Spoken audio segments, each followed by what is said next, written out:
Star Trek 57, M23, take 2.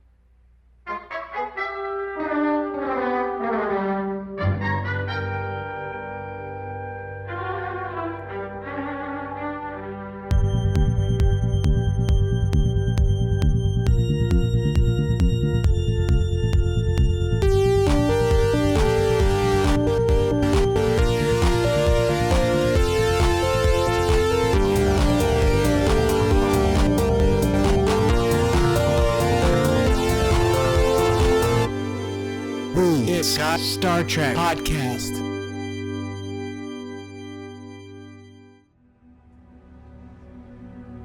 When Jack was on his way, I was terrified.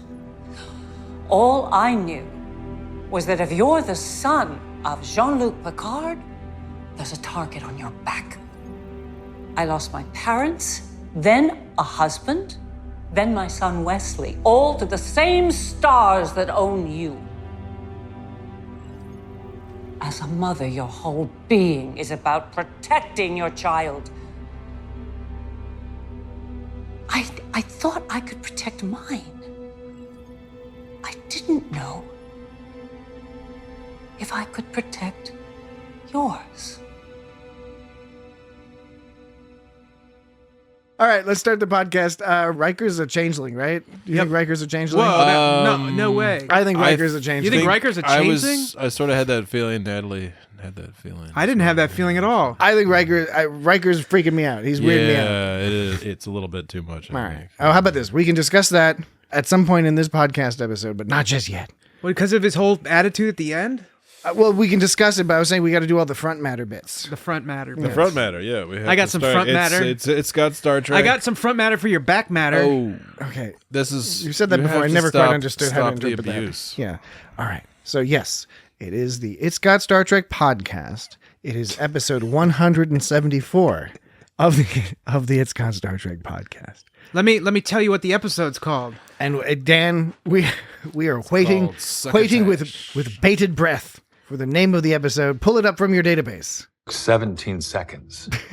Oh, Yeah, it's one of those episodes where they say the name of the episode. Although this doesn't stand out as much as some other ones. Well, the reason I thought to do that is because last time we did Ship in a Bottle on yes, and you Ship had in a Bottle. Yeah, Ship in a Bottle, and you neglected to pull the clip of him and saying Ship in a Bottle. I've been like banging my head against the wall. Stupid Yeah. ever Oh. since. Not anymore. Don't be so hard on Yes. yourself. You've definitely redeemed yourself. Stupid though, Jesse. You do, Stupid. you do a good job. No, I'm stupid, Jesse. All right. Okay. For those who were who were curious, we checked, and we do follow all the international conventions that govern the classification of podcasts. So we are officially a podcast. We meet all the little requirements that are expected. Really? Yes, internationally. Okay. Yeah, it's an audio program. And Wait, it's what are you distributed talking via about? The internet. Like just Interpol? in case anyone was confused. They weren't sure if this was officially a podcast. Well, I just think given the content that we've provided in this episode to this point, I thought it would be useful to clarify for the audience Oh, yeah. that we technically still qualify Yeah. as a podcast. Yeah, even though we're being silly. Some people might make some arguments to the alternative, but I was trying to pre-butt. You know, fuck those people. I was pre-butting those arguments. Okay, That we are, in fact, we're discussing 17 seconds. For now. Okay, I don't know. It was a little out of context. For now, yes. I'd say so. I guess we're a podcast for now. That's why he's the Admiral. Okay, all right. There's going to be a lot to talk about in this episode. It's a wild episode, all sorts of crazy stuff going on. It starts out with some funny guitar music. In Has this like that episode. flashback. Well, starts out. It's called Rollin' by Jay Clearwater. Really? But before they get, is that a song? Should I know that song, or is it don't another? know. Because they've been picking some. I've never heard of it. They've been picking some somewhat Yeah, never heard of obscure. it? I've never heard of it. They've been picking some obscure songs this season. Yeah, they Yeah. have this. There's songs that they don't sound like they're obscure because they're just They're all like that's a- rocking and rad songs. And I'm like, oh, that's a classic rock song. I totally must know that song. And I look it up and I don't know who it is. That's some sort of pop British business, I never heard of it. Never or heard what, or whatever, or what or have what you. have you. It sounded like, some kind of British 70s. But before that, there's the teaser where they're all basically they do the recap and then the teaser recaps a little bit because they're all like, oh, okay, what's going to happen? They're in danger. Oh no, this is trouble. They're in some trouble. But okay, what shall we talk about on this week's podcast? I'll toss out some topics and you let me know if I'm on the Sabotage? on the right track or not. We have Picard and Beverly. Oh, yeah. We have Picard and Riker. We have Worf and Raffi. Oh, yeah. So otherwise known as we got a buddy cop comedy going on with them or something. Totally. We have Changelings. Oh, man. We have I didn't see that one coming. Jack's Freaky Visions. And we have there's 7 in LaForge, but there's that's just a little cute little thing going on there. But anyway, regardless, blah blah blah. So what do you want to talk about first, Dan or Jesse? Well, I mean, we could start at Raffi's journey once again. I'm happy that it's like good story now. It's not just Raffi's talking to the computer. No, but it is. Yeah. It's Now it's a little more interesting. right. Well, it is, but I'm sensing from your tone of voice you are less than 100% satisfied well, with the storyline. so they've discovered this Titus Ricca guy or whatever. Except Raffi, she's talking about how she's been undercover for months. I got my finger on the pulse. She's like been doing all this stuff, just missing this this portal gun that destroys this thing. So she didn't prevent that.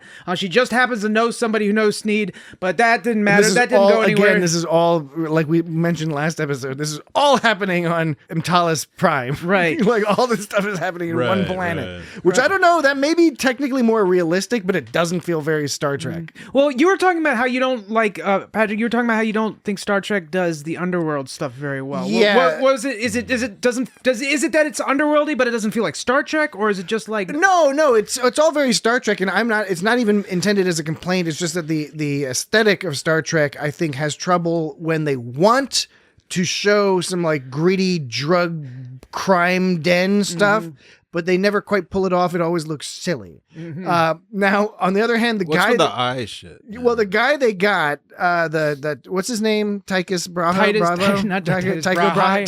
Tycho Brahe? Titus Ricca. Lorak Toluca? No, Titus Ricca. Titus Ricca. Lorak was last episode. right. Titus Okay, Ricca that's right. looked like a guy, like he was a belter on The Expanse or He's a something. He belter. looked pretty good. He kept reminding me of Billy Joe Armstrong from Green Day for whatever reason. Kinda I don't know had that why. look. Yeah, the same kind of hair. Yeah. Do you notice that everyone had sparkly eyes in this episode? No, they're all doing their drugs, their eyeball drugs. Oh, But he them was eyeball pretty rad. drugs. It's just the people standing around doing it, like it's just like, oh, here's a crowded alley. And there's some kind of music playing. It's Yeah, all and like the music doesn't quite work. Kinda The future Ewok music. or something. It's not bad. It's just I never watch these things and think like, ooh, this is a sinister, creepy, horrible place. Yeah, it's a trash planet. I keep thinking about the episode where O'Brien goes undercover in the mob. Chief O'Brien In the mob when yeah, you're talking about the very one of my favorite episodes. And you made me Chief O'Brien. You made me forget the name. We talked about Honor it. Among Thieves. We talked about it Thieves. recently. So I kept picturing the matte painting or whatever it is, the backdrop of showing this dingy little bar that's 100 feet off the ground because it's in a land where everyone lives at the top of 200 feet buildings and who knows what's on the floor level. But so on the one hand, and then they go inside and inside doesn't really match with what's outside. So even though it doesn't really look like evil dingy, there is something industrial and dingy about it. Yeah, There's something about Deep it that feels gritty. Deep Space Nine could get it right sometimes. Yeah, because it felt gritty. Yeah, I think it was just the presentation. So Some Star Trek is gritty and some of it isn't. and maybe that's what it is because maybe it didn't feel like super dark and underworld and dirty, but like it felt gritty, and so that's what made it sort of believable to Some me. of that Discovery stuff is pretty gritty. The thing about the Picard is it's a little too clean, maybe the way what they're using, like how they're presenting and that might, things. who knows, maybe that was just some sort of limitation they dealt with during filming. Because the other thing I noticed, first of all, Jonathan Frakes directed this episode, and he always is a great Star Trek director. He's awesome. But I was a little bit surprised when during the chase scene with Raffi and Worf, you lose the geography. you never know exactly what's going on, which direction people are running or whatever. It's all sort of chaotic and looks like it's all in the same place. Urban wasteland. It feels like they only had like 2.5 walls and a couple alleyways, and they just had to point the camera in a few different directions. That's the impression I got, because normally Frakes is a little bit better with this type of stuff, and so it seemed like a limitation there. So what I was saying about Rafi's been she's supposedly had her pulse on or she's been undercover for months. She has a finger on the pulse, whatever. And all she's sort of been getting that is things have been kind of falling into her lap thus far. And that kind of happened again, because after all her undercover shit she did, like, Worf goes, Raphael, I know who paid the Ferengi to lie, a human by the name of Titus Ricca. We don't know how he found out. He just did. That's a good point. Yeah. And so it's just he's kind of filling her in on all the stuff that you would think. But he's basically saying, he's like, Raphael, all your shit you've done these past couple months undercover that you've been saying has been completely worthless, because somehow I got Titus Ricca, and all the shit you did, the only thing that all her shit did to accomplish was to meet up with Worf. It was it was all done so Worf could save her. Worf kept telling her not to go. So I guess maybe you could say she won some respect with Worf, I guess, because she's the heart of a warrior or whatever. But the whole thing is like, she didn't actually discover anything, and he knew Titus Ricca all the time. We don't know how he got it, but she didn't essentially do anything. This was all just her on display to show Worf, hey, I'm a warrior, by accident though. That's not even what she was trying to do, and it was just a way for them to meet up, pretty much. Yeah, I guess you're right. In a meta sense, that's fundamentally what the function obviously is. Have the heart of a warrior. Yes. You were directing that at me, right? Yeah, it was. Actually, it was Jesse. Yeah. Sorry, I didn't want to. No, Jesse does have more warrior heart. Yeah. I've got a fire inside your heart. You should get in my belly. Get that checked out. Yeah. All right. So, okay. We've been jumping around. Worf was very fun in this episode. Totally, man. I dug seeing him. Chamomile tea. He was listening to like human opera. Wait, Jesse, you were talking about fire? Like, do you remember when Worf said this? I've learned of late, one must access calm as much as fire. That doesn't really work as a metaphor or anything. Like, calm and fire? I mean... Yeah. Because does he mean water? And water's not always calm. Yeah, I mean, I Sometimes get... water will fuck you up. I get what he's... As the kids say. I get what he's saying, but, like, he should have... Yeah, like a riptide. That shit'll take your ass way out in the ocean. Yeah, I feel like instead of fire, he should have said, like, uppity buppityness. I have access to calm bibbity bubbities as well as the buppity boopity. Too much bouncity boos. But ants in the pants. It's not a big deal. It's just kind of like I didn't really get that whole analogy thing. But this was definitely like a funny Worf. This was a funny Worf episode. And you could argue they maybe even pushed the boundaries a little bit. Well, I got a collection. of funny Worf. Good. I want to hear the collection. So here's collection of funny Worf throughout this episode. I have made some chamomile tea. Do you take sugar? So I have been, as humans say, working on myself. Think of me as a subcontractor. It's not warrior gear. It is casual. Beheadings are on Wednesdays. You may keep your fingernails. Have you ever seen how far a Klingon warrior can shove a sword up someone's... I do not do that anymore. I am wiser now. I have made some chamomile tea. Warrior's drink. Yes, it is a warrior's drink. Drink your prune juice. Do people put sugar in chamomile tea? I have made some chamomile tea. Prune juice. Warrior's drink. Drink your prune juice. I imagine you can put sugar in a chamomile tea. Well, you could, but with like, you know. I remember I put 2 bags of I put 2 bags of tea bags in the chamomile tea water. Wait, what? I think I got my order backwards. 2 bags of chamomile tea. Because I was trying to fall extra asleep, and I don't know. So you put sugar in with the chamomile tea No, I just water? I put two bags in the tea water. Just stronger chamomile. You put 2 bags of chamomile. Yeah, that's what I meant to say. Sorry. I was thoroughly confused, but also intrigued at the same time. So did you notice that Worf's... so that was funny, Worf. Did you notice that Worf's voice didn't sound quite the same? This was... it was a little different. So this is Worf opening... this is his first line. I am Worf, son of Moog. And then here's it from last episode. I told you, do not engage. I am Worf, son of Moog. I told you, Do not engage. Well, he was a little breathier because he had just kicked a bunch of ass. That is true, but he somehow like got robot Optimus Prime voice, which I brought up last week. So that was last Yeah, week. you did say his voice, that. and in fact, this week his voice like. He didn't quite sound like old Worf. Now all these actors are aging. yeah, I'm not it's complaining. a little different. That's not. 20 years later. That's not a complaint on my part He's at all. chilling out with the calmness. Troy sounds a lot different too. But You have the heart of a warrior. But let's get a clarification, Dan, because I'm curious. Are you not into this Rafi Worf storyline, or what? Is it just the because narcotic you ingested in your eye. is it just because it's like because I recognize the point you've made that it's a little bit artificial how they're getting them together as characters. For my part, I granted didn't notice that. And now that you've pointed it out, I should say, now I'm Ruined everything. almost sad. But no, I'm just kidding. But I did.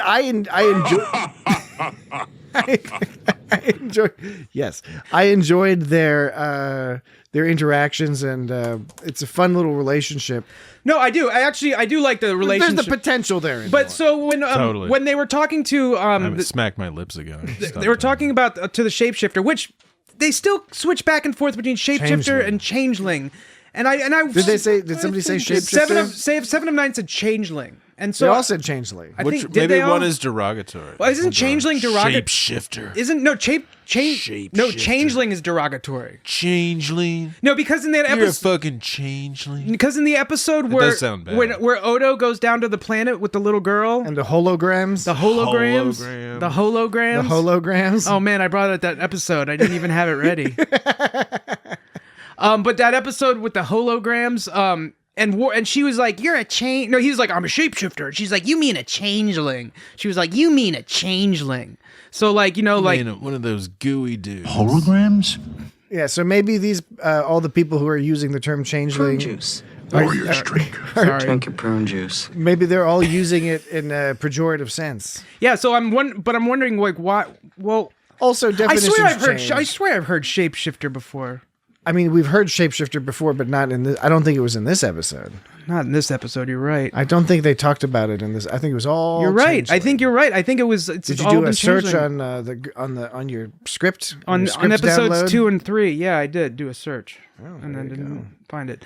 But so when they were talking to that shapeshifter changeling, they were doing a good cop bad cop thing. Yes.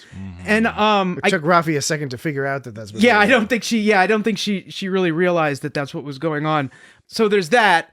They had like the repartee or whatever, where she's like, behead in this, and he's like, you're wearing a ninja gear, and he's like, I'm wearing a leisure suit, and when she was This all is what I wear to the Klingon beach. and yeah, and Hey, Jesse, do you know what the Klingon word for beach is? It's like but then and Worf was all like you believe in things, and just because things are this way doesn't mean. And Rafi was like, give me a break. Like they were doing the whole good cop. They were doing the whole buddy. It's like a buddy cop thing they got going on. Buddy cop comedy. In Montreal, they have a movie called Bon Cop Bad Cop. This is good cop bad cop, but there's a whole. I think we got it. But it's supposed to be a whole play on the relationship between French speakers and English speakers in Quebec, I see. or maybe it was just Quebec. I don't know if it was specifically Montreal, but so I don't dislike it. No, I actually like it. But like you said, Patrick, some might say the funny Worf got a little bit too much. I don't know. I liked every single line. I don't think it was too much. I wouldn't have removed it any myself. It's just that I can recognize. Okay, sometimes there are complaints on the internet, and I find the complaints silly. Internet, come on. It's not that I don't want to disrespect the people. Everyone has their own opinion and all that, but I think some complaints are less well supported than others.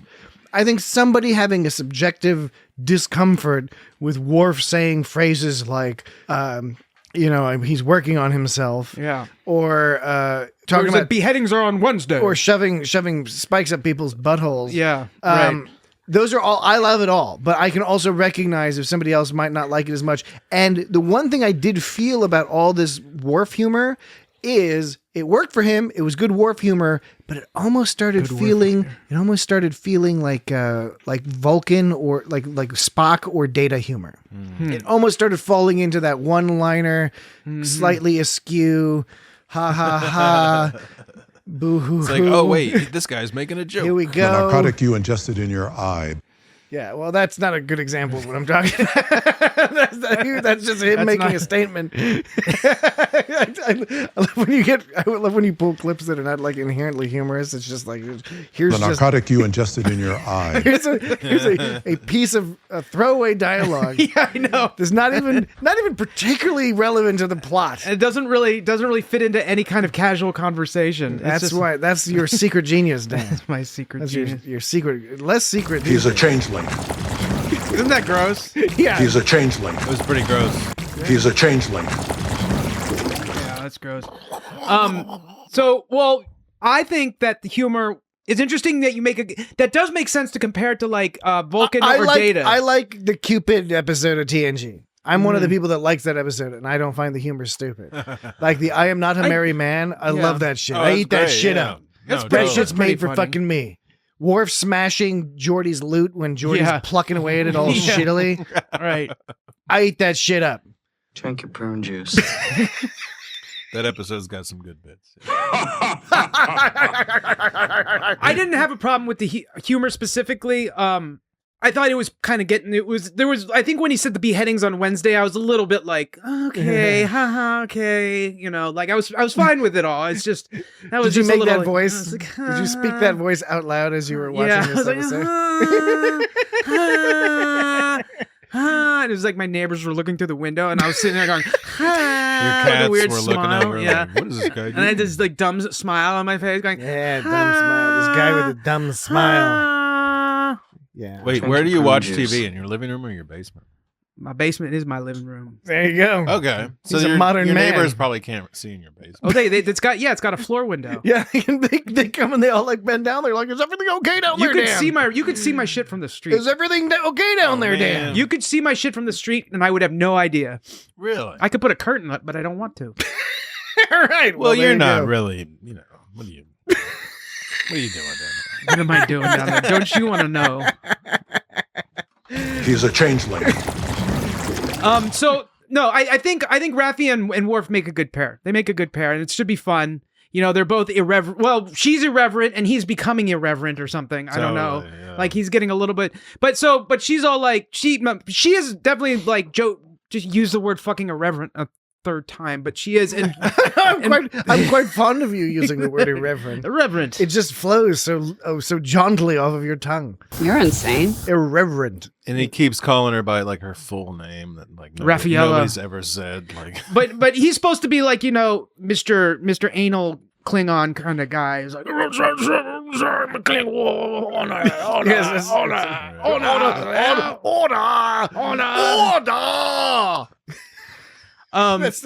perfect Klingon. I think I just right when you say like bring Coke to the party, like Worf brings Coca-Cola. Like he's supposed to, yeah, right. like that's what he understands what his duty is, and he does duty. it. Yeah. He's always on duty. He doesn't bring Pepsi or cocaine. So no, I like it. I think that the connection made with Titus Rico was like, I hope they sort of cut back on these sort of jumps along the line.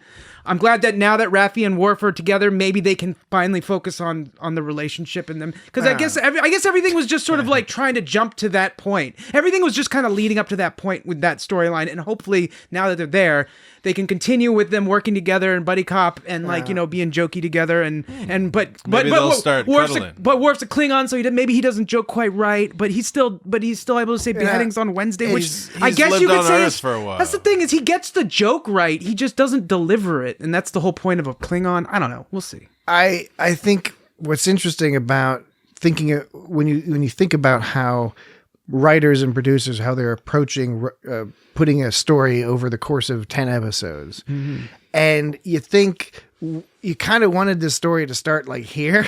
Yeah, exactly. And right. you could, like you said, you could jump into that, but they had to have a reason why they picked putting it here. Was it because this is just kind of where it needed to be in the course of the story, but they didn't want to leave it dangling, so they needed to have a little bit leading up to it. They filled in the extra space. They needed to show the portal gun at work. They needed to show that happen. Yeah, but I mean, did they need to have all this story? Do they have to have like every episode a little bit going back here or not? I mean, just to point out, like if you watch The Expanse would do some every now and then. They would just like leave another storyline dormant for a while, and then boom, it would come right back, because that's just sort of when it made sense to have it come back. But they didn't string it along. In Picard, it seems like they're always like stringing all the multiple storylines. They're all like stretching them along together. Yeah. I don't know. I'm just positing. It's not a big deal because it's still all very entertaining. It's just I guess in episode 1 we saw the portal gun. In episode 2 they met Worf saved her because Worf had to make a dramatic entrance. Episode 2 allowed Worf to make a dramatic entrance, which was great. And I guess they didn't. I mean, we could have started there. I think we could have started with Rafi walking up to the Ferengi fella, Sneed, and that might have been just fine. All that other exposition. Maybe there would have been other ways to get that information across, or just not include some of that information. I don't know. I'm not going to quibble with the professional writers. I'm kind of with you on that one, though. I agree. And we don't know how things are going to shake out, of course, yet for the rest of the season. So we'll Shakedown, we'll figure all that out. You busted. You are busted. You busted. You are busted. Raffi made a couple choice references. Like what? To re-engage. Oh wait, that was Picard. The re-engage. Sorry, that was not. No, that was Disengage. She said disengage. Disengage. And Picard said To re-engage. Yes. And she said disengage. But and then she said what is this one? Coming from. I don't know why I recorded that. Coming from. Coming from. Coming from. Coming from. Coming from. But it's peculiar. You've coming from. taken it and you've sorted it out. Oh, this one. Oh, it's because it's a greater part of this one, and we all remember this one. I wonder if any of you picked up on it. Where is all this past tense coming from? You know, I hadn't caught that. Past tense. Past tense. Oh no. Where is all this past tense There's no coming escape. from? Cool. Mm-hmm. Past tense. What was that episode about again? What, past tense? Yeah. You know what it was about. I know, but I just kind of wanted you to. I think we have to stop talking about that because the algorithm will always. Yeah, for anyone just tuning in, I'm doing this thing now. Past my algorithm for determining episodes often pulls up past tense. And just to further clarify Dan's statement, Dan has created a proprietary algorithm, and this algorithm has a tremendous utility for podcasts producers, in that you can feed it the previous week's podcast, and it will then compare that to a database of pretty much all the Star Trek scripts, and it'll use some sort of special algorithm, again, that is proprietary to Dan. He refuses to tell us how it works. It's a secret. No, I actually told you. No, I told you how. I think you've talked about a couple of episodes. I think I told you on the first day. I spent like 10 minutes talking about it, and then everyone was just like, "This is boring." I think you just didn't listen. I think you purposefully used obfuscating language in order to confuse and beguile us with your digital acumen. In any case, it keeps coming with past tense. I know the episode. Yes, that's the funny thing about the algorithm, is that it keeps picking past tense as the one. Past tense, you say. And we already talked about past tense years ago. Well, it doesn't know that we've talked about it years ago. Well, I know it doesn't know that, and I've suggested maybe you should tell it. Yeah, maybe you should. Maybe I could. Well, we just picked the next one down in line. Okay. Well, anyway, we're doing Picard, and so we don't need the algorithm because we just do the next episode of Picard and then the line. That's how that works. And then when they said past tense, it obviously had nothing to do with my algorithm. Oh, this part where she's talking when she first meets Worf, I put this together because she's kind of a little jittery. Worf, you're a legend. Picard. Picard. That's pretty cool. Worf. Yeah. You're a legend. Picard. That's interesting. That's she was a little jittery, stuttery. Yeah. I put that together. Put that together. That's a pretty good job. Yeah. You're listening real close to these episodes, Dan.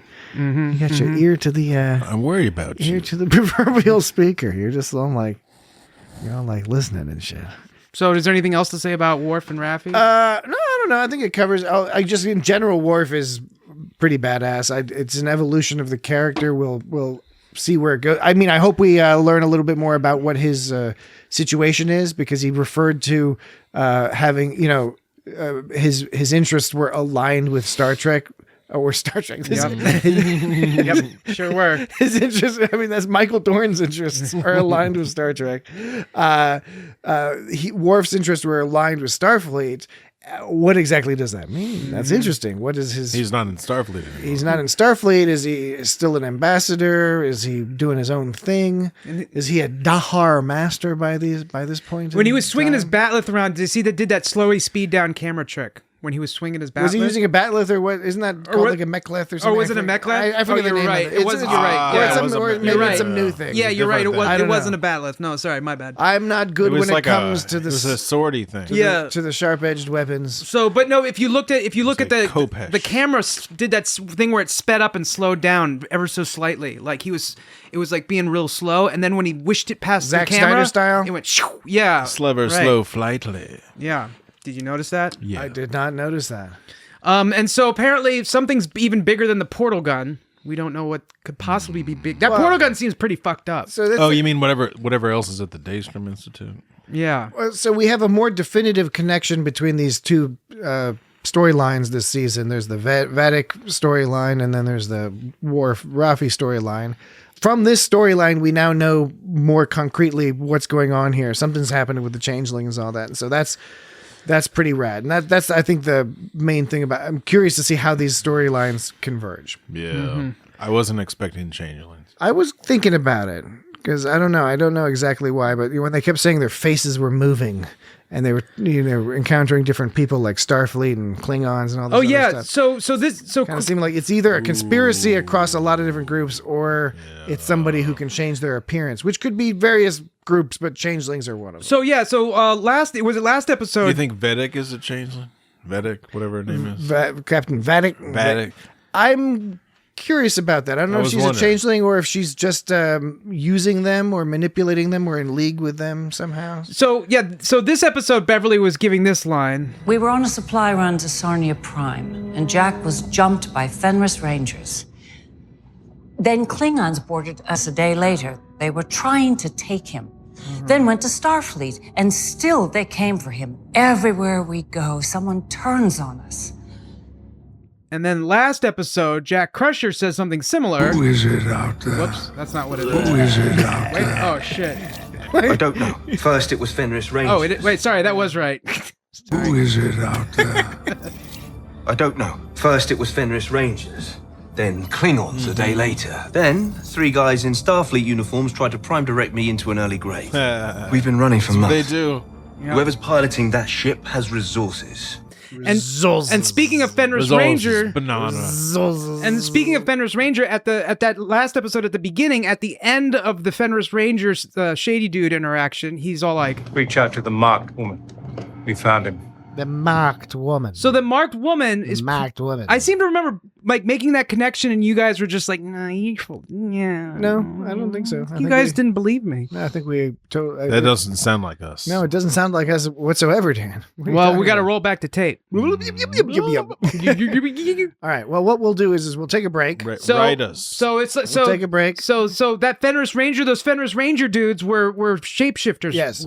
We'll take a break and we'll continue this conversation. But why did the Fenris Rangers care about the shapeshifting? Why did the I think it was Fenris... different. I think she's referencing different Fenris Rangers, and it's just confusing. The shapeshifters. No, because then why would he talk about the marked woman? The marked woman has to be Vatic. Yes, I agree. But we'll take a break, and then we'll continue this discussion. Take a break, Dan. See if we can sort this out. Sort it out. Sorting things out with the It's Got Star Trek boys. Sorting things out. Knock, knock, who's there? Sorting things Sort it out with It's Got Star Trek. Dun, dun, dun. We'll be right back.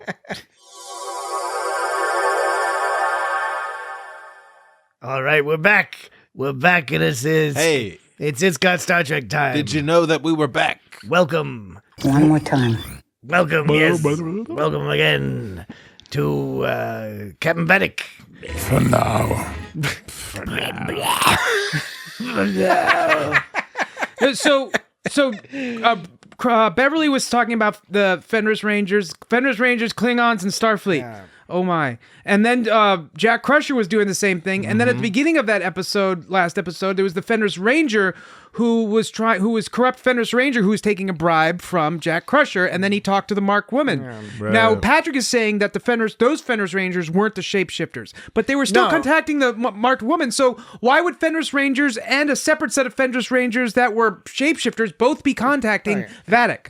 Let me clarify. I'm not sure at all who was and who was not shapeshifters or changelings. That's the thing about those people. I think probably most of them were, but I'm not discounting the fact that there could also be, like, maybe the ones that actually tried to kidnap them, tried to kidnap Jack, those were changelings. The ones that maybe just took a bribe and then called in a tip, maybe those weren't changelings. Maybe they're just being paid. Because there's other in cahoots. Because there are some other the Ferengi guy wasn't a changeling. There are other underworld people involved in this. He was just a Ferengi. Business. Okay, because when Jack Crusher and Beverly were both talking about the Fenris Ranger Klingons and Starfleet, I assumed that they were implying that. Well, at least Beverly was implying that they were shapeshifters or something. I agree, maybe, but just who knows? I guess we'll see. We'll find out. We'll see. We'll find out. We'll see. It's a shapeshifter party. It changes things up wildly and crazily. It shifts shape.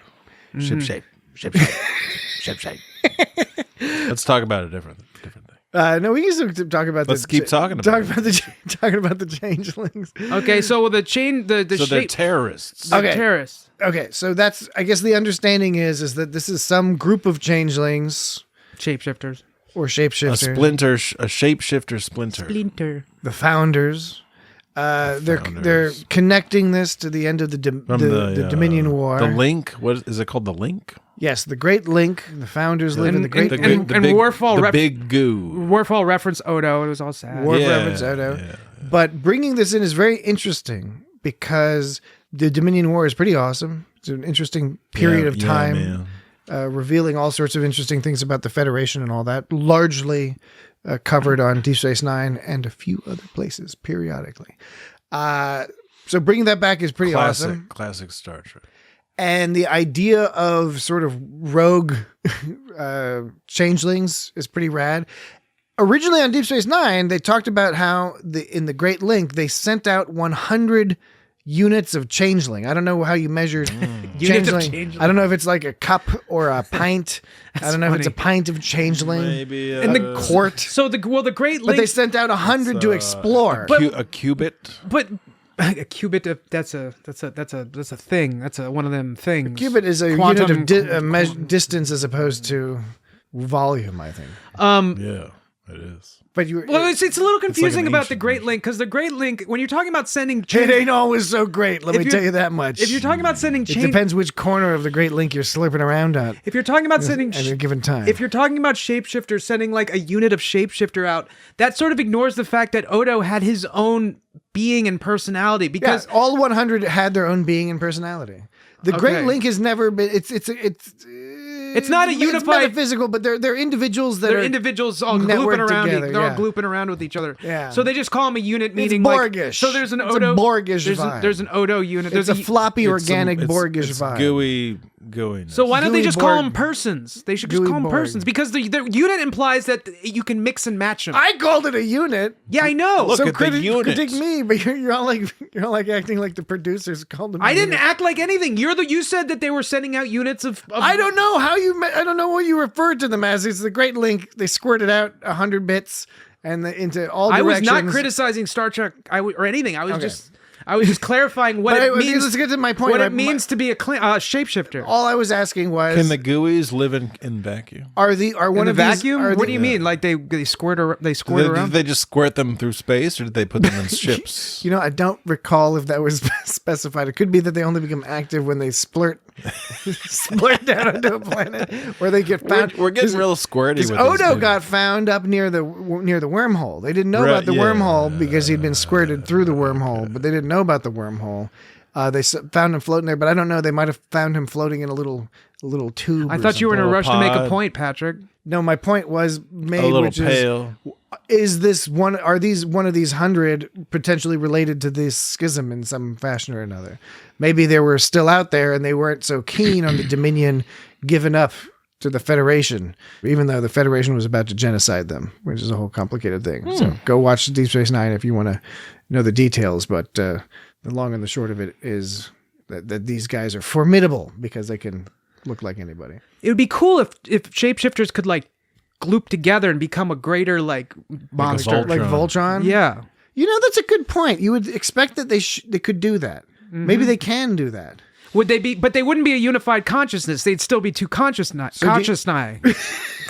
that's like Voltron. So do you think it would lead to all sorts of goofy vaudevillian tomfoolery as they go this way and that, trying to like collapse? Trying to it's like I wanted to go this way. I wanted to go that way. They like trip on themselves. They would have to have two heads. Yeah, it's like it's like no, but that wouldn't necessarily make it better because I'm just imagining three kids standing on top of each other in a. With a trench coat on to try to get into the movie theater. Yeah. Into the rated R movie theater. I'm just saying they'd have to have two heads so we could tell which was which. That's for the audience. Oh. But at least with kids stacked on top of each other, only one of them has legs. So that work to the ground. Only one of them has legs. Okay, so fair point. So we have the situation where Jack all punched one. There's a situation. And his face all moved around. And then both Picard and Seven. Well, if this was sabotage, we could use it to our own advantage. Sabotage. Sabotage. Sabotage. Sabotage. Damage. Sabotage. Sabotage. Yes. Sabotage indeed. There's some serious sabotage. Well, that's the thing is once you introduce Reach out to the mock. Sabotage. The mock. Sabotage. Like repeated acts of sabotage. Yeah, when you get into this changeling business, it does lead to some pretty excellent potential story ideas, scary ones that are very plausible in the context of Star Trek's history and lore and all that stuff. So, like what? Just the fact that they can look like people. Do what? Oh no! If you're trying to prompt me to say something that'll let you play Sabotage. All right. I wasn't sure which one you were trying to get me to play.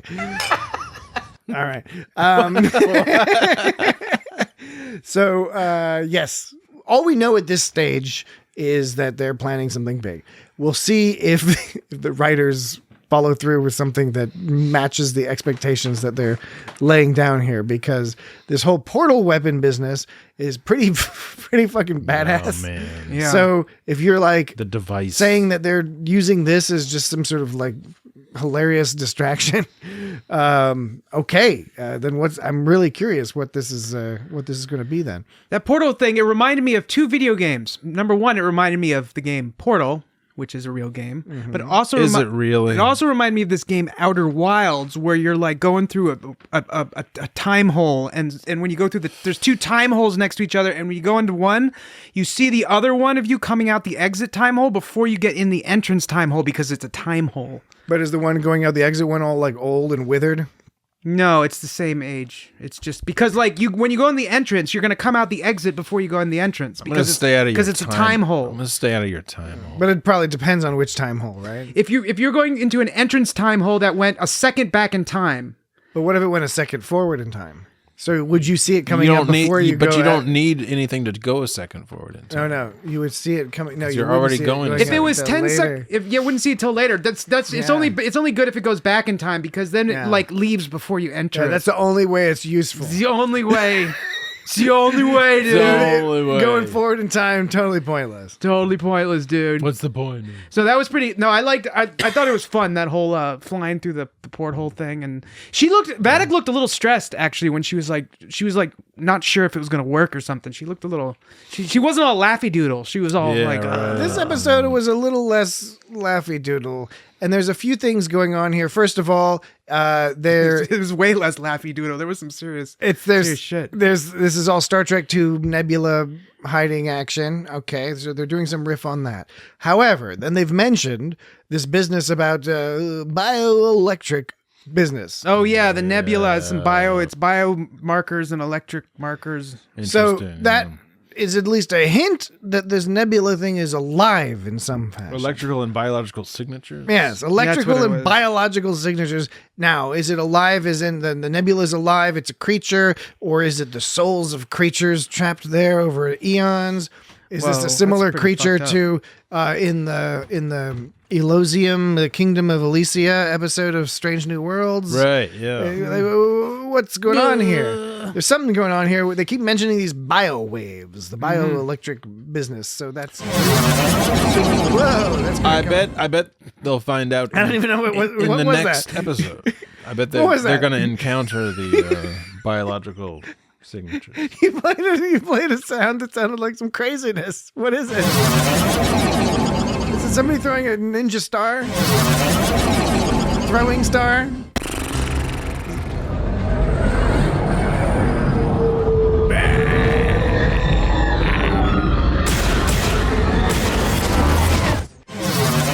Was that a whale on a roller coaster with a shotgun?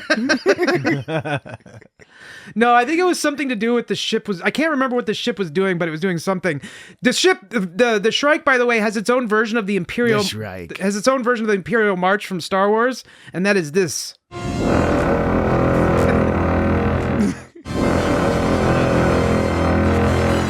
I've been saving every time I hear the. It's good. I like it. And I'd say that's I like like it it's a like lot. that's it doesn't have its own theme song. It has its own like theme sound effect. Now that sounds like the other sound effect they do in a lot of sci-fi movies where this sounds like some horn, some kind of like what do you think that was, like some bass trombone or something like that? Play it again. Play it. Oh, it could be a like a contrabassoon. I was going to say it sounds contrabassoon-y. It sounds a little flappy. Or I think it's contrabassoon. or a bass, a contrabass. Contrabass or a contrabassoon. It sounds brassy to me, but you could be right. You might be right. Because it's so like flabbly. Yeah. Speaking of the music, It could be a But- combination of instruments to get that timbre. But what I was going to say was that a lot of sci-fi movies have a similar sound, but instead of like a horn, it's just a synth sound that sounds like wow. That sounds like an instrument. Like whenever there's a movie, Right. when there's a trailer for like and there's like an alien coming down, and then the alien shoot. we are illustrating. Jesse and I are illustrating the point you're making. You were getting frustrated a minute ago because Jesse's making didgeridoo sounds. Patrick, you were getting frustrated a minute ago because I wasn't letting you make your point, and now you're doing the same thing to me. No, we're making alien sounds. No, the alien sound I'm talking about is when the spaceship comes down and goes wow. Yeah, precisely. Yes. No, you were going wow, wow. He was doing that. No, Jesse's going like.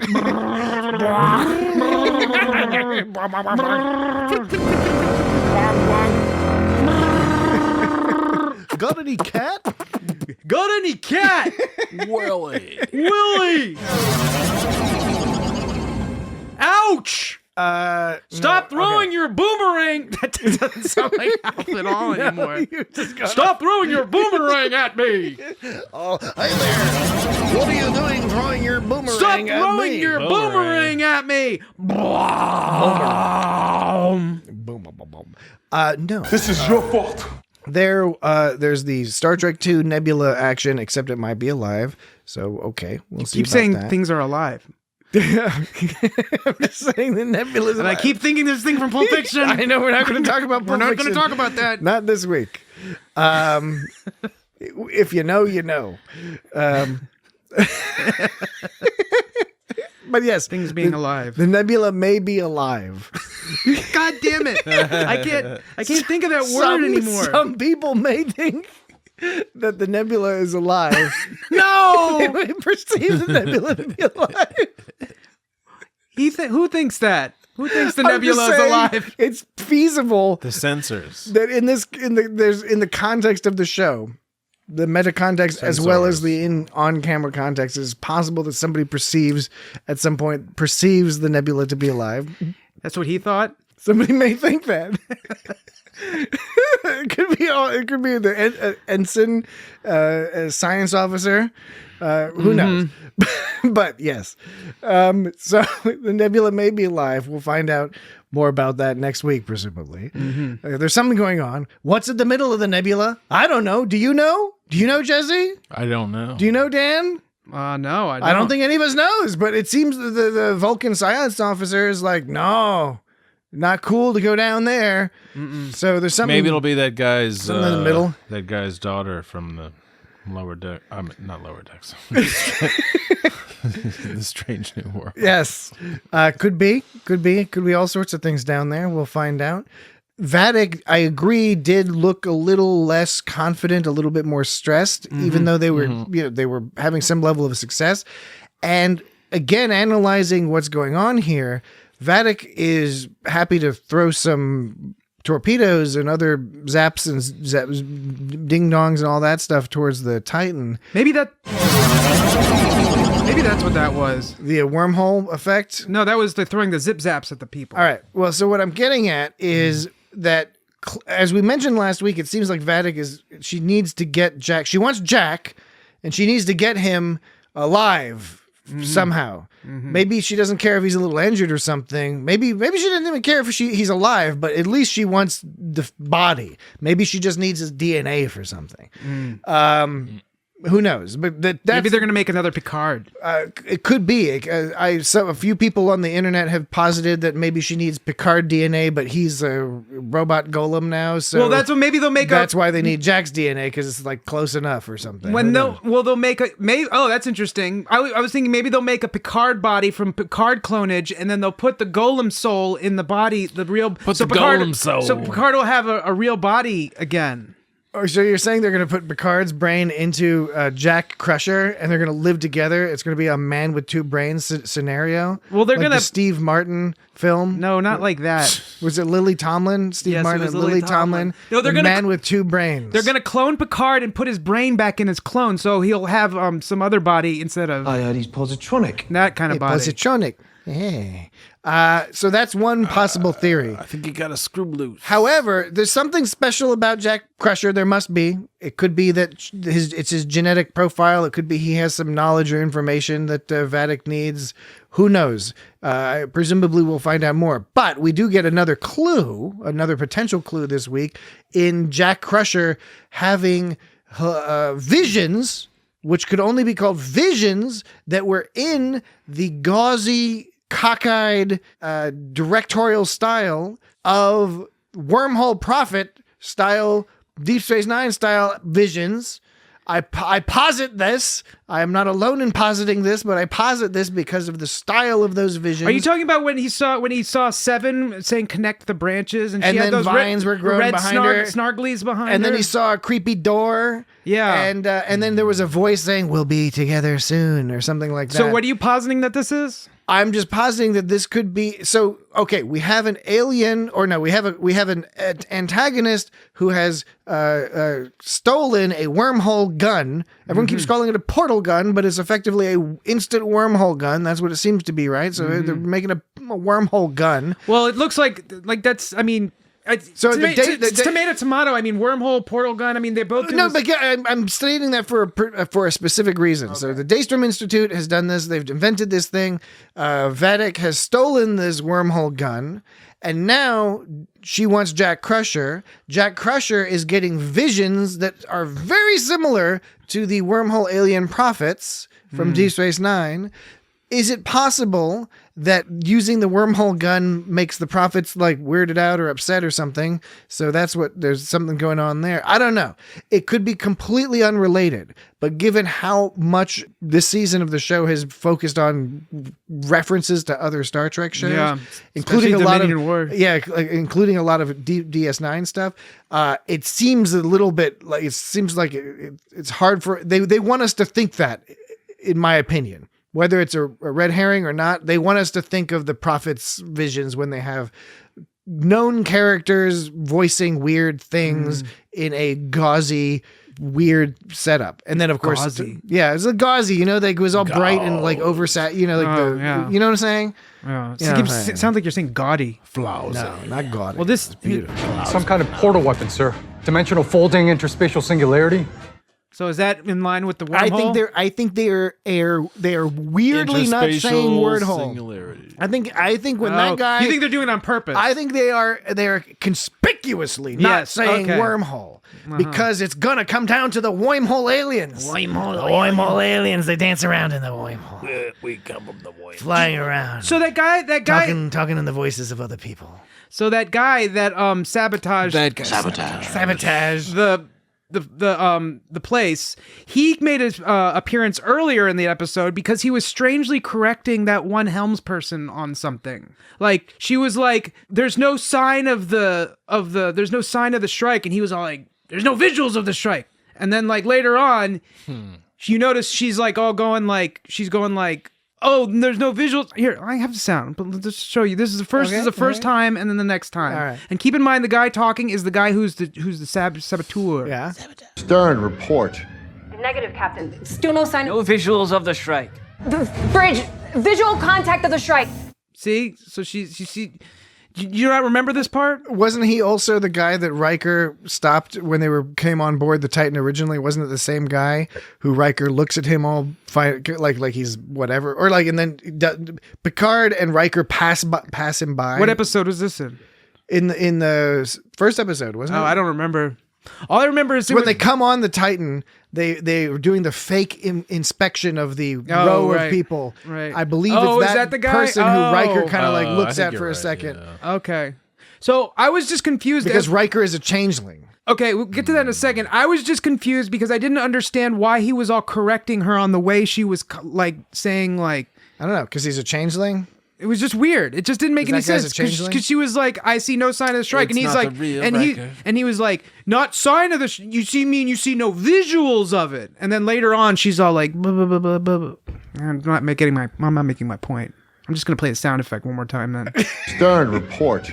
Negative, Captain. Still no sign. No visuals of the strike. See? Bridge. Stern, report. See? Negative, Captain. Still no sign. No visuals of the strike. Bridge. Visual contact of the strike. And then she gets all. Could be he's just an asshole. you Yeah. know? Wouldn't that be like the way to modernize Trek is to be like, yeah, everyone's pretty competent, but some people are just complete pieces of shit. Well, we know he is she's a shapeshifter. So, Well, mean shapeshifter. yeah, don't paint with too broad a brush here, buddy. Yeah. Too broad a bush. Too broad a bush. Hey, gabagool. Gabagool. Oh no. Yeah. All right. Just shapeshifters. Yeah. So Riker's a shapeshifter. Oh, Just no. take it easy. I don't know about if that's true. I don't either. It's one of those things, though. I'm popping it out there because there have been a few things with Riker. People around the internet with a capital I have collected some I. clues and collated them. One of them is the Riker or Riker talking about having some trouble at home. Okay, It's like sure plausible, but it's a little off. It's because his kid died. There's too many questions. Yeah, but his kid died many years before that. That's old baggage. This is not some. How many years before did the kid die? A long time. Like 20. Kid was long dead when we met him in season 1. Was he? Yeah. They were always. It was one of those that the daughter barely knew her brother. I guess. Barely knew him. Wait, was that really? Hardly knew him. I don't know about barely knew him, but maybe that's an example. But regardless, it just seems a little Hardly bit out knew of her. character for Riker to be having. Speaking of barely knew him, family bonds. there, one of those the songs that what I guess would be an aria. What What are you getting what at? Orf was listening to when Yes. he wasn't listening to Klingon opera, which by the way is a sign maybe that he's chilled out a little bit because that Klingon opera is really stressful. So he's looking for something more calm. But speaking of barely. That was called Berlioz. That was by Hector Berlioz. Yeah, Berlioz. Isn't that the same music? Isn't that from First Contact? Oh, maybe. Is Worf listening to that or Picard? Oh, is he? So I don't know. I have Picard's a vague listening to memory of that Berlioz. somehow being in Berlioz First is a French composer. I think it was in First Contact. But anyway, I think Picard was listening to that, not Worf. Well, All right. Worf was listening to it in this familiar. episode. Yes, but in this episode he was. So I think they're connecting him to Picard. If I'm recalling they were correctly, making- which I may not be. I thought they were making him seem more chilled out because the 'Cause Klingons there's are some- intense. both things could indeed be true. There's a scene where Riker is all like, "Is this Bizet?" And he's like, "No, it's Berlioz." It's Berlioz. Berlioz. Okay, Barely knew. Anyway, So- that's not this episode. So, So Riker is a changeling. Changeling, man. He's acting weird. He got a couple things wrong. For example, in one of the previous episodes, he talked about, was it Rigel 7 or something when it was actually Rigel 6 or vice versa. Oh yeah. Jack calls him, I forget what Jack calls him in this episode, but Riker's all casually like, "Oh, you can call me Captain." And that seemed weird. Why wouldn't he say like, "You can call me Will"? You'd expect him to say, "You can call me Will." Well, I sort of got. Why would you have some random freedom fighter criminal kid? You're gonna have him call you Captain? Well, okay. Well, first of all, they're sort of obsessed with getting this Jack Crusher guy to call to reference rank because Picard did that. He was like, "Admiral, I'm an admiral." When Jack Crusher last episode was like calling him Captain, he was like, "Actually, I'm an admiral." And then this episode, I think what was happening is. I could totally be wrong, but it seemed like this kid was becoming too familiar with Riker because he brought up his family. He's like, "Don't you have family, Riker?" And he's like, "You can call me like that's Captain to you," meaning like, even though like I know you, like I know Jean-Luc, you are still my son, whatever you want to call it. To me, it felt weird for Riker to not want to be more casual with the person he now knows to be Picard's son. And would presumably love to get into some sort of playful relationship with. He also had that thing with LaForge where he was all like ragging on her, like with her nickname Crash LaForge, when it seemed like it was making her uncomfortable. I think we commented on that. Well, I commented on. You said that was Riker just being like classic Riker. Well, it was Riker being playful, and I positioned it as old man Riker being a little bit more free with his whatever. But it stood out to me ever since you noted that did maybe along with these other things seem a little bit weird. But I think the ultimate thing is in this episode, although his justifications always seem to make sense at the time, by the end of the episode, you really start to think, Riker did do everything that resulted in them getting deeper and deeper into this nebula. And it seems like that may be the goal here. And that he is, I don't know, there was something a little off. And then ultimately that end bit where Riker's like, get yourself off the bridge, remove yourself from the bridge to Picard. And he's all yelling at him. And he's like, "You killed us all." I don't know. Yeah, maybe if it is real Riker, I can buy it. That's why it's, I think, very well done. It's all plausible, but taken together, it seemed a little off to me. And that's why with all this changeling business introduced, I was just thinking, I was like, the whole point of a changeling is you take the place of an important person.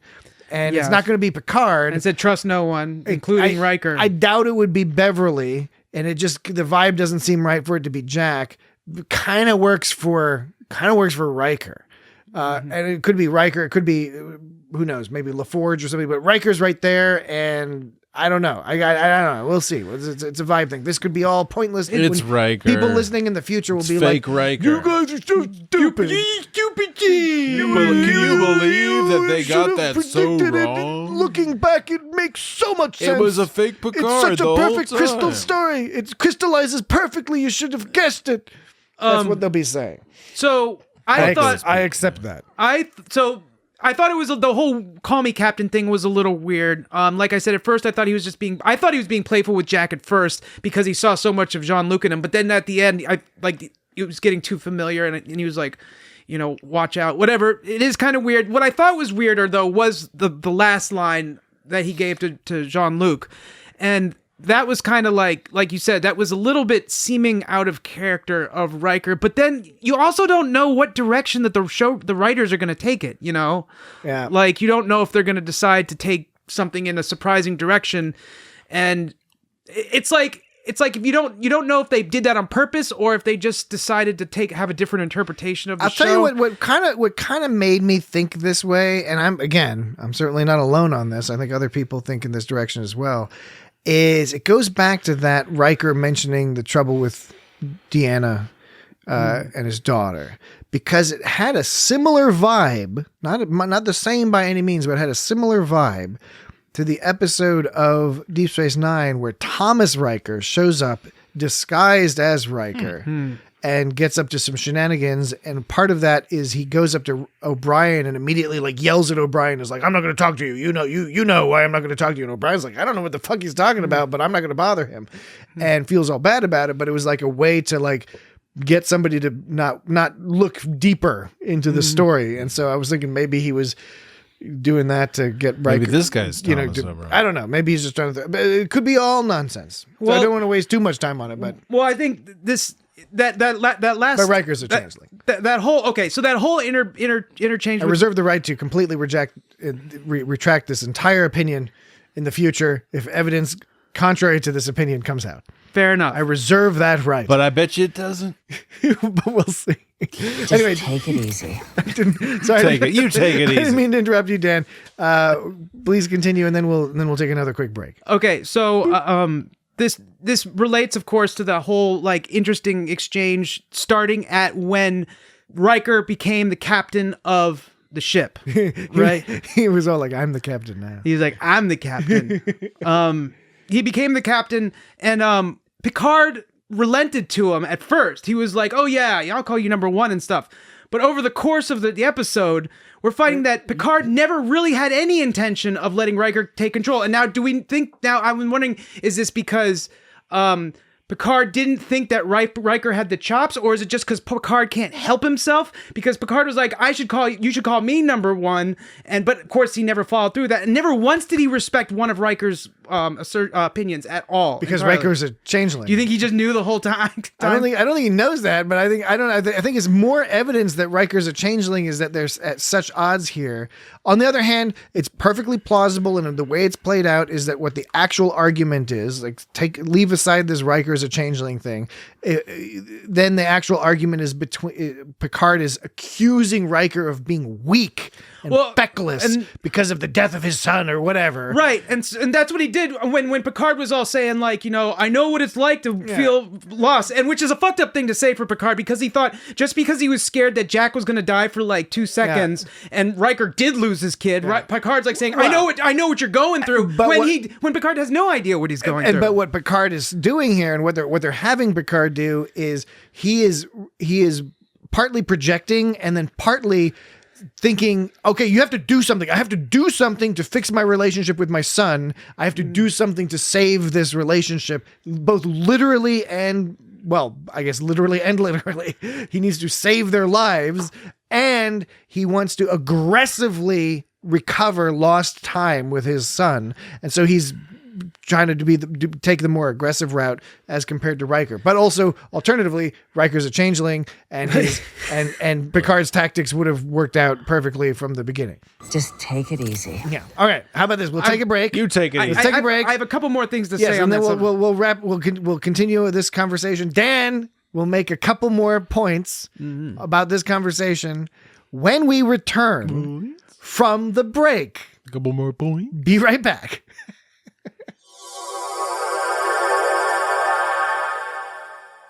And we're back. Jesse was like, couple more points. Couple more points.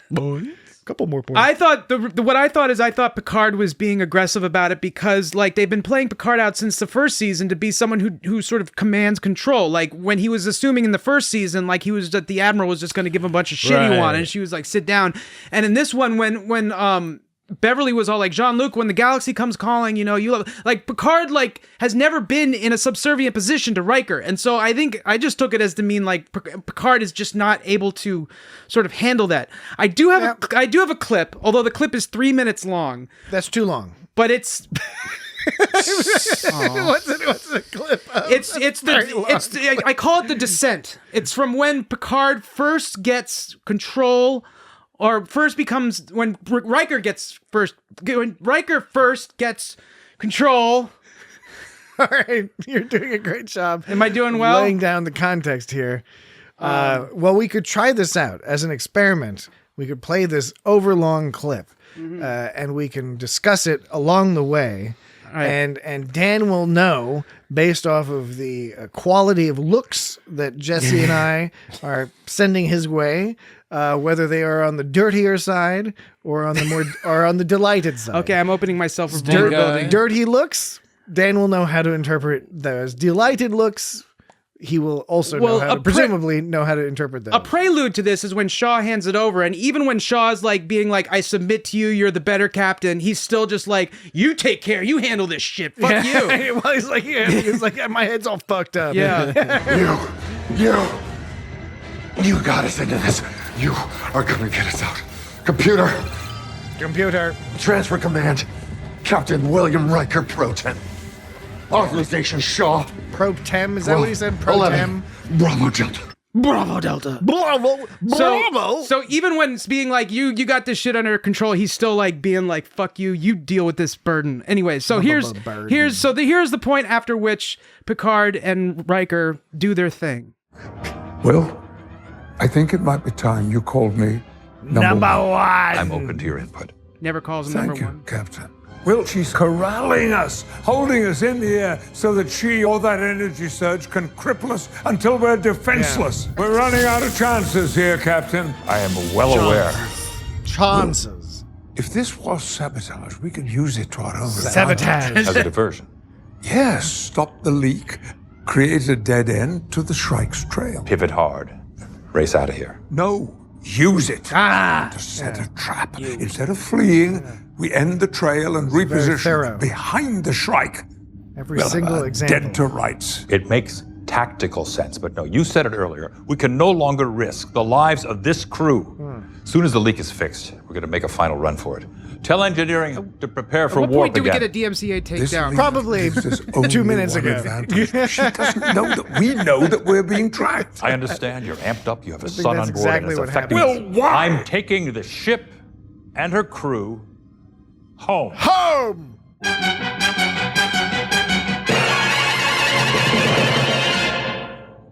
You've just killed us all. Red alert.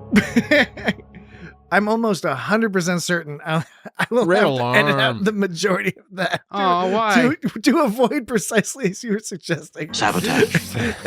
DCMA. Because it is, there's percentages involved. No, but I think I did a 3-minute clip once before on this show, and it was fine. Well, it depends on the clip. You're a man. Well, yeah, of course. And the it depends show. on The clip. new shows they're a little bit more prickly about than the old stuff. All right. We're getting towards the end here.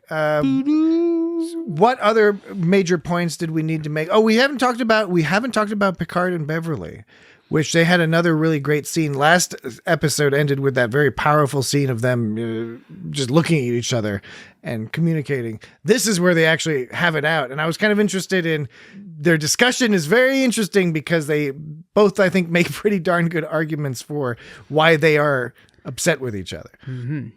It is hard. Okay, this is coming. I'm a guy, and I'm gonna say this. That's like being like in support of Picard, and I don't want to sound like an asshole because I don't know what either of them go through because I'm not a parent, so I'm not gonna pretend I know shit. I don't know shit. I don't know shit. I don't know shit. I don't know shit. Yes, but you know Star Trek. It seems like someone should have told him though. But I understand. Yes. I mean, I hear her when she's saying she gave very good reasons, saying like I was terrified for my child, and there was an interesting point when she's like. At that point, I was protecting my child, but when I tell you, I'm protecting your child because, like, for me, I thought that was a pretty powerful point. Yeah, because like it means like she no longer has full control over it anymore, and it's not up to her anymore. Or something. What her defense hinges on is the unique context of the situation. This isn't everyday person with everyday person. This is excellent, super awesome person with excellent, super awesome person who's constantly under threat by all these enemies he's developed over his lifetime. It's certainly a pretty strong argument. I don't know if it's the final argument between the the 2 points, but I really enjoy when there are these discussions that you can see multiple viewpoints and it's not very one-sided one or the other. It's not obvious that one person is 100% in the right. Yeah, it was a pretty powerful conversation though. It was good. And then Picard was just kind of like dismissive of the whole thing afterwards. He didn't want to talk about it because Riker was all like, What did Beverly say? It's immaterial. Immaterial. Immaterial. Chief O'Brien?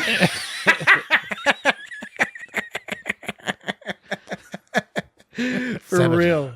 Sabotage. Yeah, it's Picard. He is somewhat childish when it comes to these things. His reaction is like, "Fuck it, fuck You're my you. number one dad. I'm not gonna do it. I don't care. Everything's fine." he's being kind of a grumpy old man about it. Yeah, Seemed like. he's always had this grumpy side to him, especially when it comes to personal relationships. He's uncomfortable with personal relationships. They talk about him being uncomfortable with children. And I think He's my number one dad. Yeah, like that. I think that's an extension of his discomfort with relationships where he has to be vulnerable in one way or another. Vulnerable. It gets back to your discussion earlier you were making about Picard wanting to take command or not having an easy time relinquishing command. It's the same thing. He doesn't want to be vulnerable. Yeah, so they've done a good job of layering all that in here, which is pretty rad. Feel free to call me Captain.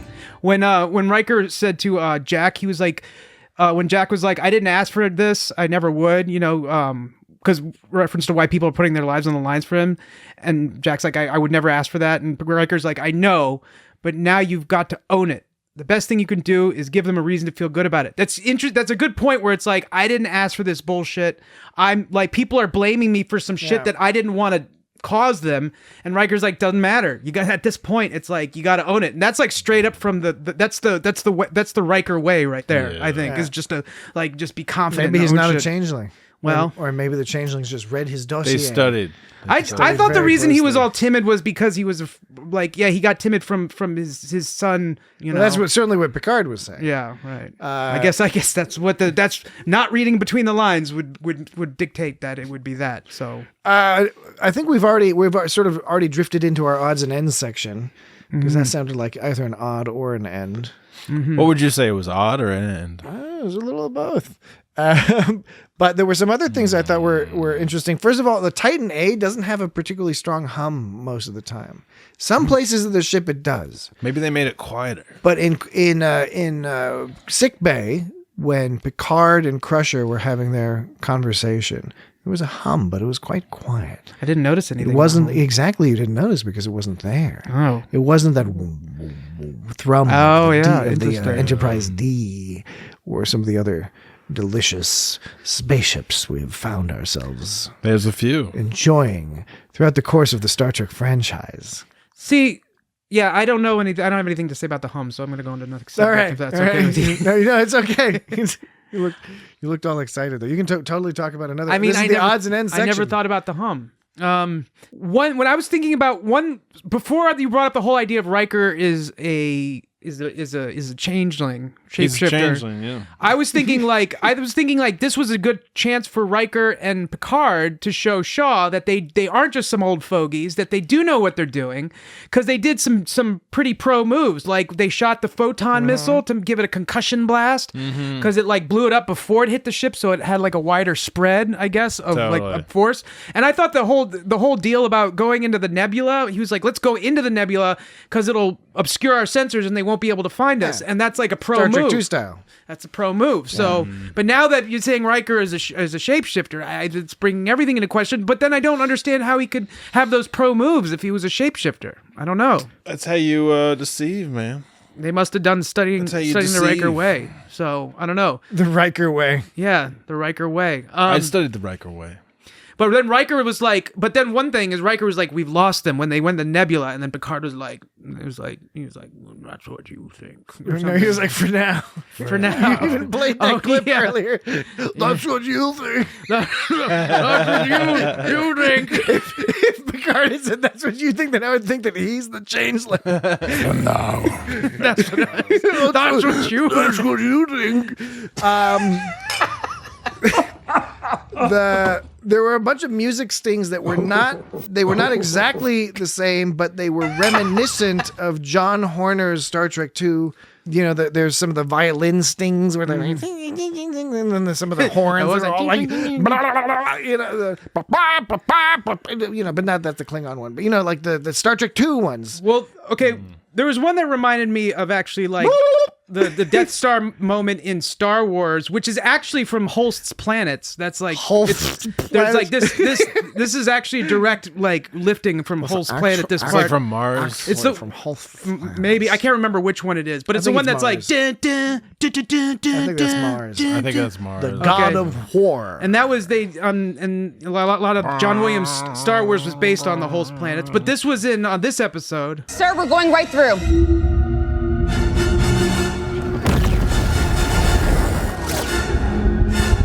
Yeah. You're right. You're absolutely correct. So there's some of that. Well done. There was some good musical stings going Oh, on. very good. I'm enjoying the music this season, even though, as I said, I think it was less true in this episode, but in the first episode, they were picking music stings from all around the fucking thing, and it didn't necessarily make sense. It was driving me a little nuts. But this was a little bit more consistent with the story they were telling. It was mostly some Star Trek II type stuff. The ship, the Titan, is moving around. The special effects are pretty cool in that the vibe of the ship is Star Trek 1 through 6 movie style. You know, it feels like a big beefy ship. I just swear sort of slurping around space. When Shaw got injured, that scene where they all flew over the front, that felt like it was directly lifted from one of the Star Trek TNG movies. Like when there was the front scene and they all went flying over the front of the shit, and that was when Shaw got injured and he was like, "You take over the ship, you bozo!" And like I swear that looked directly from a Star Trek movie, but I could be making that up. No, it could be. I mean, Star Trek 2 did start with the destruction of the bridge on the simulator when they're doing the Kobayashi Maru. I felt that when they did that was a little bit more individual, one at a time.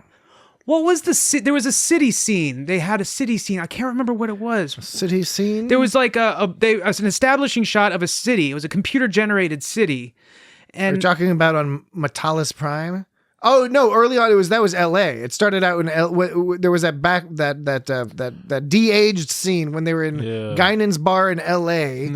20 years before, or something. Yeah. And they were all de-aged all weirdly because it's a high budget show, but not so high as to afford proper de-aging. Well, even doesn't have a fountain of even youth. Proper de-aging still looks a little weird. Yeah. I mean, the Star Wars episode 8 or whatever. The de-aging, or not the de-aging, the resurrecting of, they did that with 2 characters. They did that with Tarkin and Leia.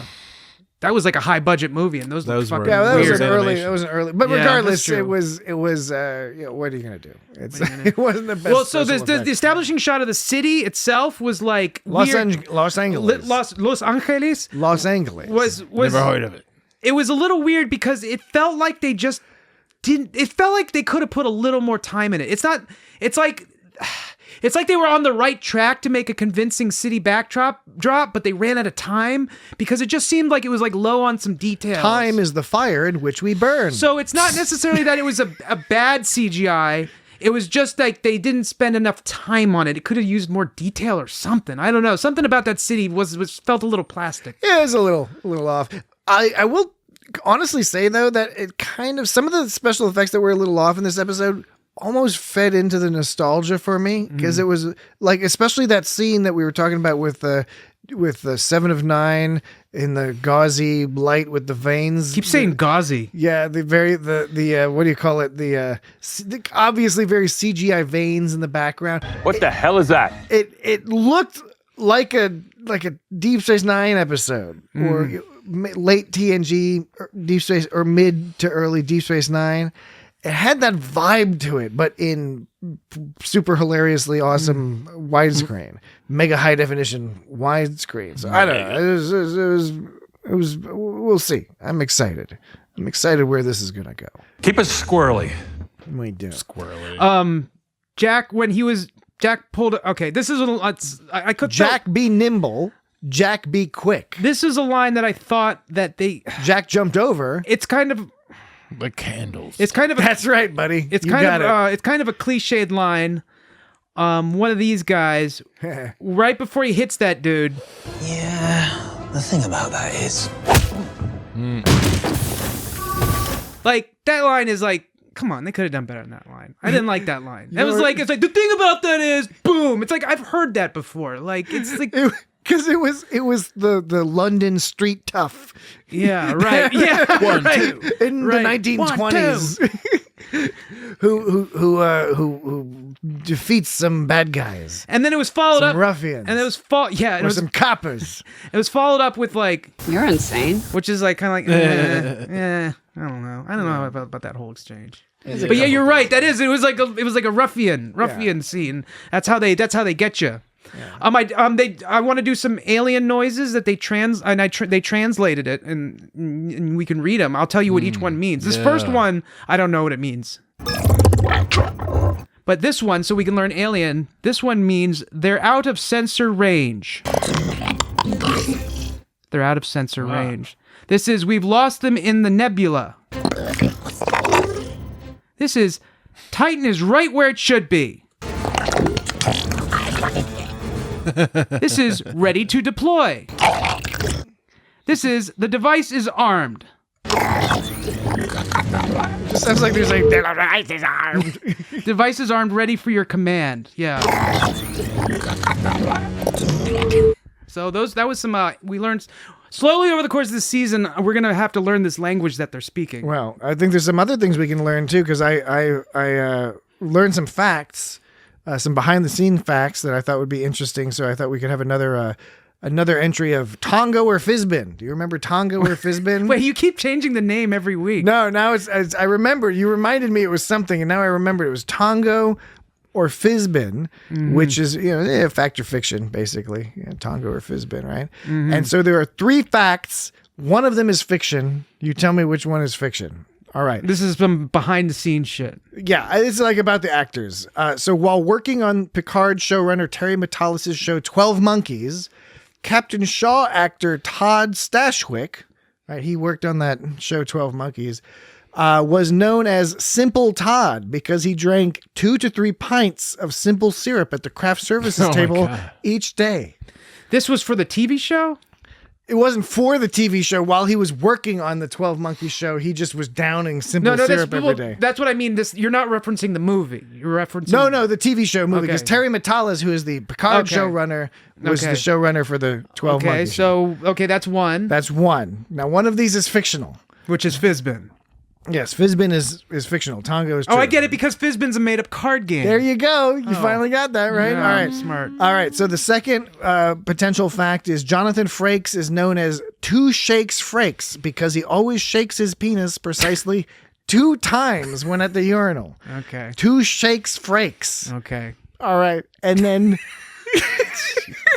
and then the last fact you got to remember, you got to say which one's the fact. You're insane. There's 2 that are true and 1 that's a fact. All right, the last one is, while Patrick Stewart is famous for his love of rescue dogs, less well known is his penchant for eating kitten livers, like a bowl of cereal, and noting what an excellent source of vitamin A they are. Kitten livers? Kitten livers. Kitten livers. He just eats bowls full of kitten livers. Just take it easy.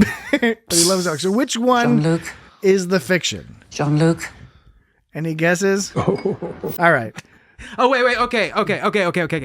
Now, I was going to say 2 Shakes Frakes, but like kitten livers? Nobody eats kitten livers. All right.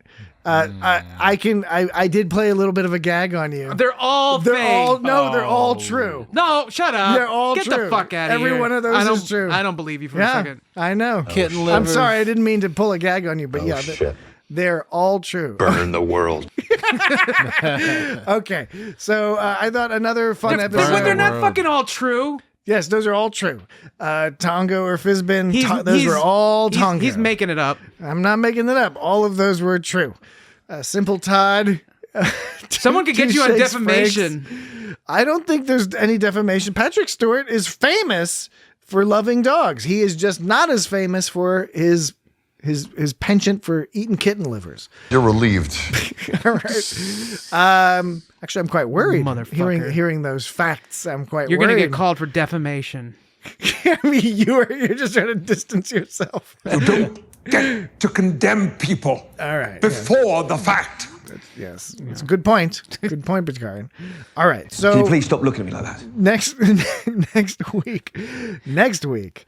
Oh, did Raffi called the changeling, the shapeshifter? I keep fucking it up. She's called it. She said, "Don't let it get away." She referred to a shapeshifter as it. Isn't that a little bit rude? Yeah, it's not cool. Yeah, but we don't know. Maybe she fought during the Dominion War and had some bad experiences. But there's no excuse. It does not excuse it, but it explains why the character might have that type of perspective. Not justified. Oh, shit. Just that's where complicated characters are built out of. Next episode, she's going to say Cardi Spoonhead. Chief O'Brien. No, but next episode is called Chief O'Brien? No-Win Scenario. And that's no-win scenario. Isn't that interesting? Which is it's a clear reference to the Kobayashi Maru. Well, that's fun. The test given to Starfleet officers to test how they handle a no-win scenario. Anyone else want to throw more weird shit at me? That guy. Simple Todd. The narcotic you ingested in your eye. Your eye. That's how I bring it to a stop. That's how I change topics. Anyway, so next week we'll be discussing that. In the meantime, you can reach us at It's Got Star Trek on all the social media What the hell is stuff. Instagrams, Twitter, and all that. Facebook, YouTube. Subscribe and like. It's kind of, it's fun. It's fun to write positive reviews and stuff like that. It's a real fun thing to do. As I've mentioned before, you get a little dopamine, we get a little dopamine. You just write a nice little review. Everybody's a dope. 5 stars. But otherwise, we will be talking to you again next week. His mother. And we hope you have a lovely intervening time until the next time you hear us, whether that's 1 minute or 1 week or 1 month, 1 whatever year. Measurement you like. So century. until then, we'll until then. How does this work, Dan? You just stopped playing clips. You threw off my wrist. You're just playing all these. This is your fault. One more time. All right. Goodbye.